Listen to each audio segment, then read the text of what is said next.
très heureux d'avoir cette possibilité de vous accueillir à l'ambassade d'Ukraine. Pour moi, c'est le premier événement public ici au sein de l'ambassade comme ambassadeur. Et je suis ravi que aujourd'hui, cet événement, c'est la remise de la prise la mémoire du Holodomor, prise de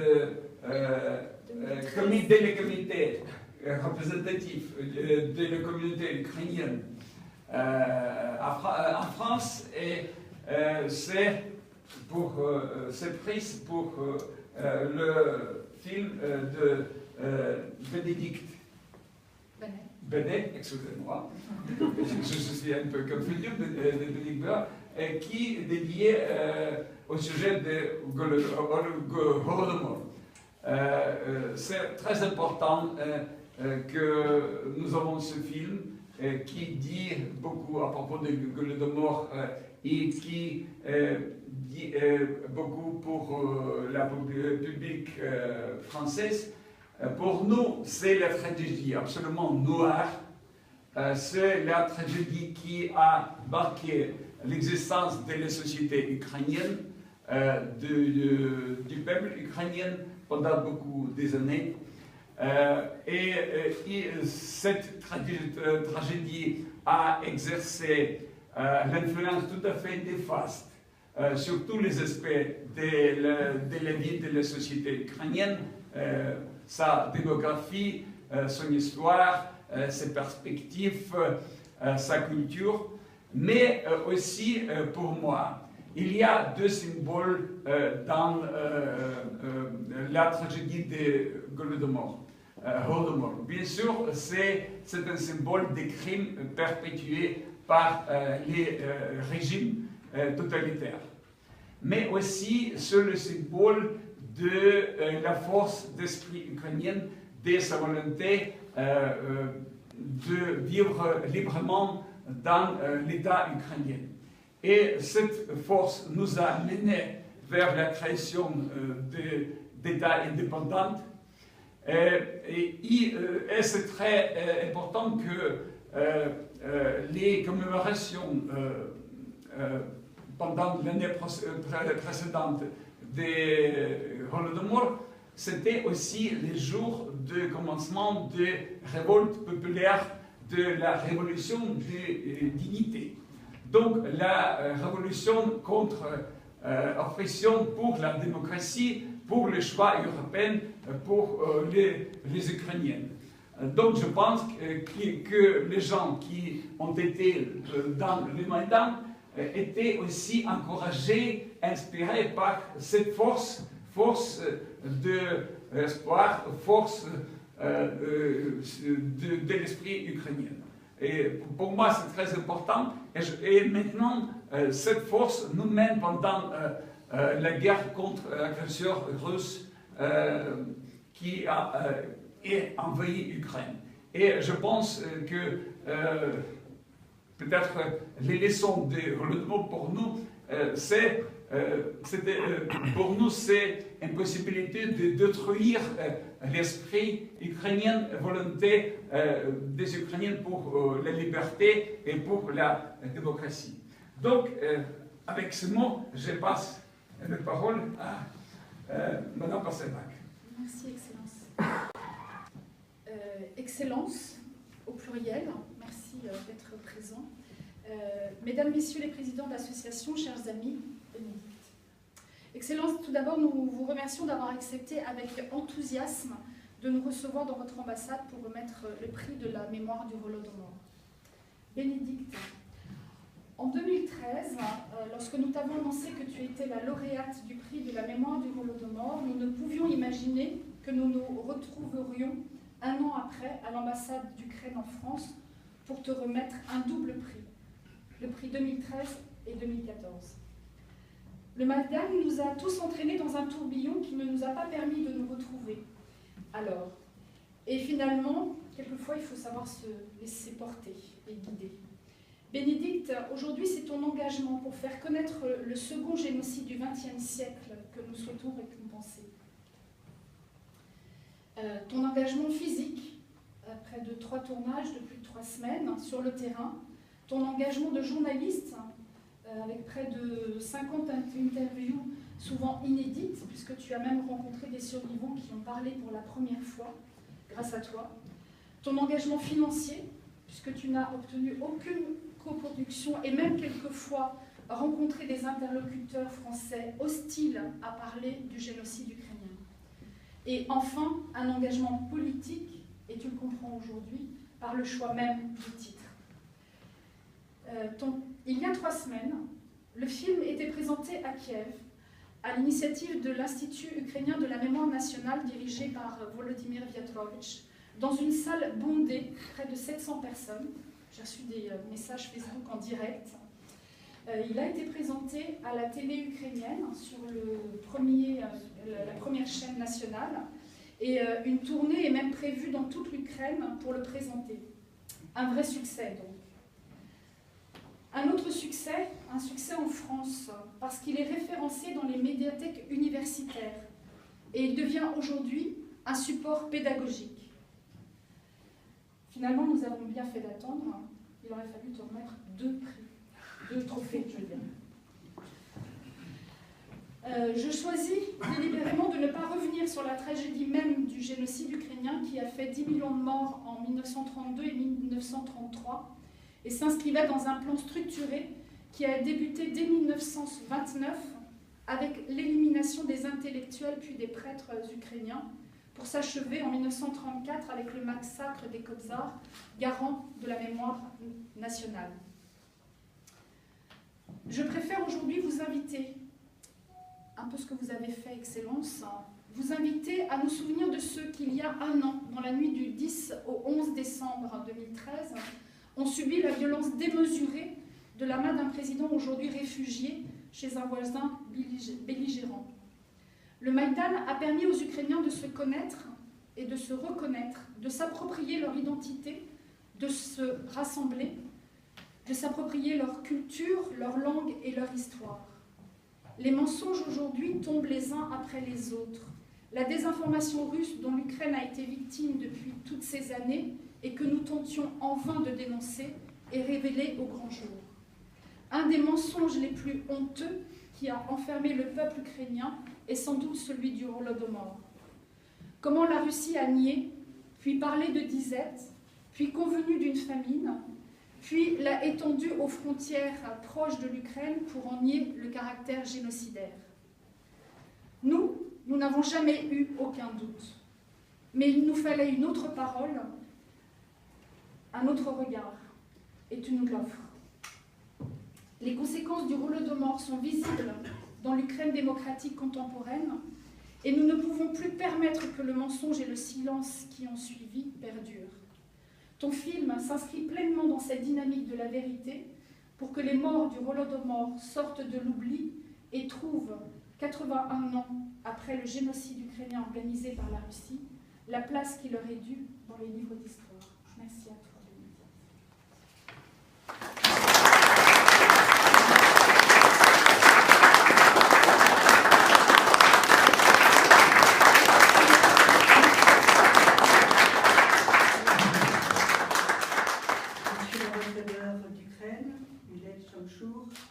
Excellences, Mesdames, Messieurs les présidents d'associations, recevoir le prix de la mémoire du Holodomor est pour moi un immense honneur et la reconnaissance d'un travail de plusieurs années. Ce film n'aurait jamais pu voir le jour sans la présence de ma famille et de mes amis qui m'ont entourée.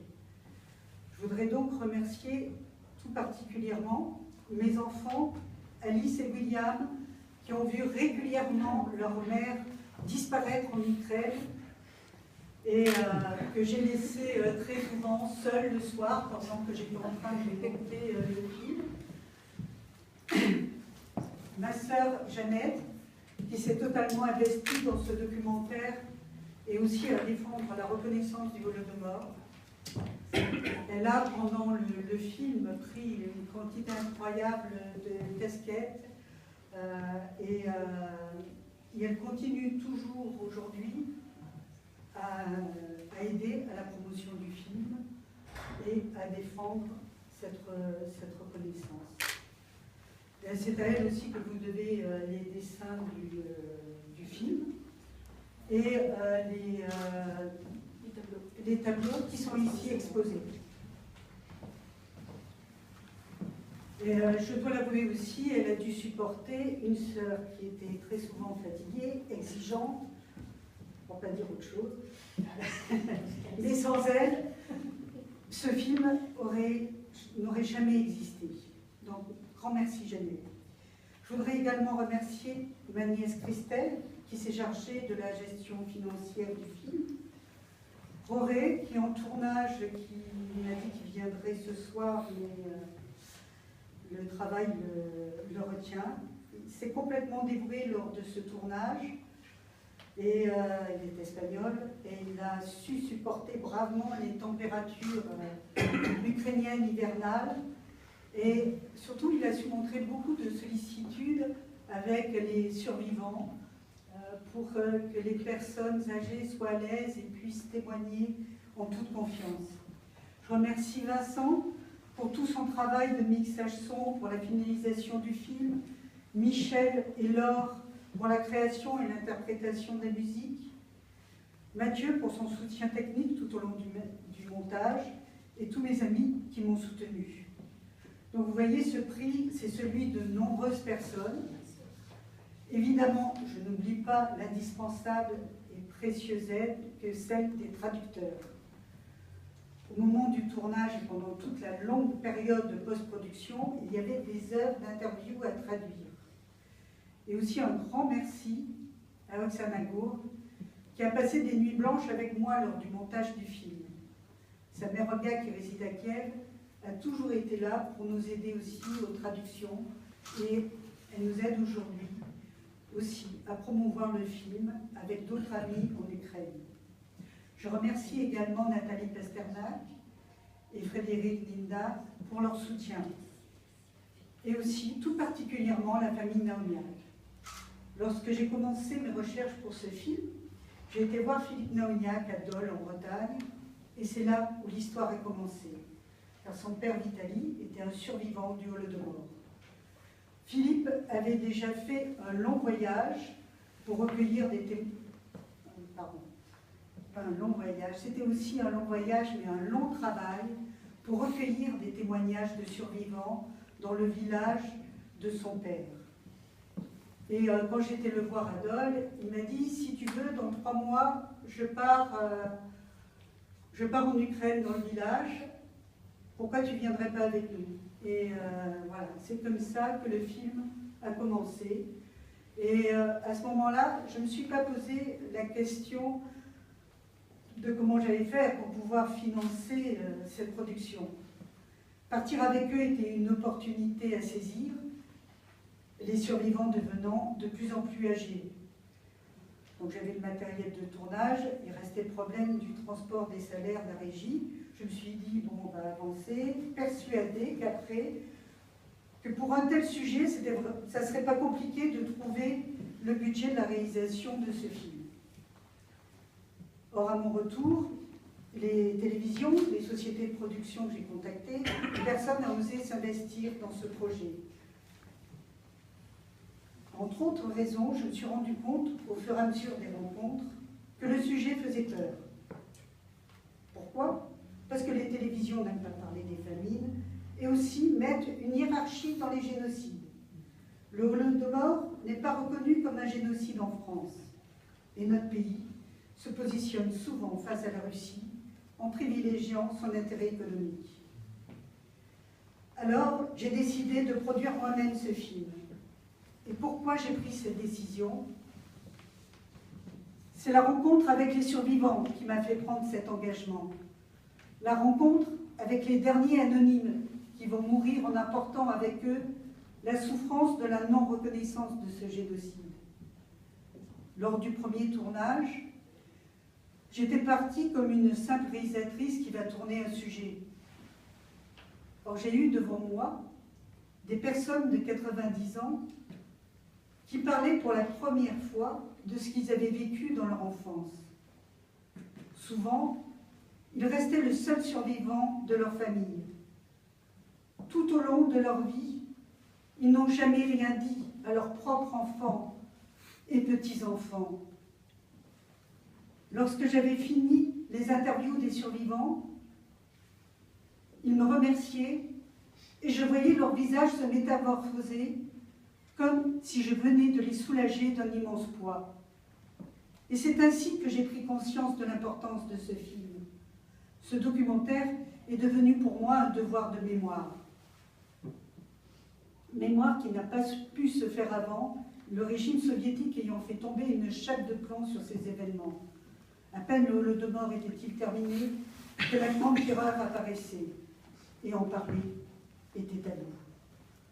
Au moment de la dislocation de l'URSS, la mémoire du Holodomor était enfuie dans la mémoire de ceux qui l'avaient vécu. C'est encore aujourd'hui un traumatisme resté dans l'inconscient du peuple ukrainien. Des millions de morts sont restés dans l'oubli. Cette impossibilité d'honorer les siens, le sentiment de culpabilité chez ceux qui survivent, la répression politique des années soviétiques a entraîné chez le peuple ukrainien un sentiment de peur, une perte de la mémoire de sa propre histoire et donc de son identité. C'est la diaspora qui a été le gardien de cette mémoire, le temps que l'Ukraine retrouve son indépendance. C'est à partir de la Révolution orange que le travail de mémoire a pu commencer, que les recherches scientifiques ont pu être entreprises avec l'ouverture des archives. Aujourd'hui, une nouvelle page s'ouvre pour l'Ukraine. Le combat est dur et incertain, mais le peuple ukrainien retrouve son âme. 17 pays ont reconnu le Holodomor comme un génocide. C'est peu. Il est nécessaire de continuer le combat. Et j'emploie ce mot haïtien, car il s'agit bien d'un combat pour renverser le négationnisme qu'on rencontre souvent. Oui, en Ukraine, la situation était particulière et différente des autres républiques soviétiques. Oui, des lois, des directives ont été votées pour affamer le peuple ukrainien.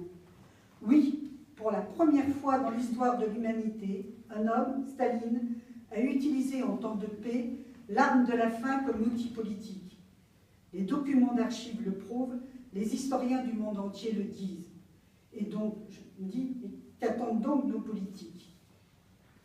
6 millions de victimes, 15 à 20 000 personnes par jour qui meurent durant l'hiver 1932-33. Écoutez, c'est comme si on rayait aujourd'hui, si on rayait de la carte de France une ville comme Cahors, Dax, Albertville, Royan. Chaque jour, une ville qui tombe. Nous ne pouvons pas laisser ces victimes dans l'oubli et les rayer comme ça de notre mémoire. C'est pourquoi je souhaite trouver suffisamment de force pour continuer à œuvrer pour la reconnaissance du Holodomor comme un génocide en France et dans les autres pays qui s'y refusent encore. J'ai un matériel iconographique important à exploiter, de nombreuses interviews déjà réalisées. Nous avons créé, ma sœur, moi et Philippe, une association Agir, dont le but est de porter à la connaissance du plus grand nombre les événements du Holodomor. Je vous invite donc à rejoindre notre association ou à la soutenir. Seul, on ne peut pas grand-chose. Mais si on réunit nos forces, tout est possible.